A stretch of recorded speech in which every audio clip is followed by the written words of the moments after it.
Yan ang kasama namin.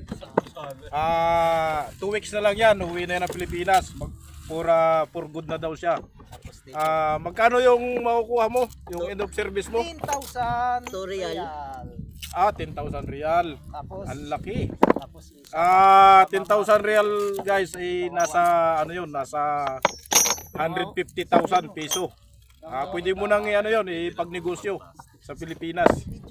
Kaya iingatan mo yung pera mo pagdating ng Pilipinas, palaguin mo. At saka huwag ka nang mag-abroad. Palaguin mo na lang yung dala mong pera. Ito, nakulabs kasama nangyari pag malaki pera. Nakulabs kasama mo guys. Tingnan mo guys, ganyan ang nangyari pag malaki ang dalang pera. Nilalagay sa Ayan, kahon. nilalagay sa kahon bago pinapatungan ng plants. Ayan.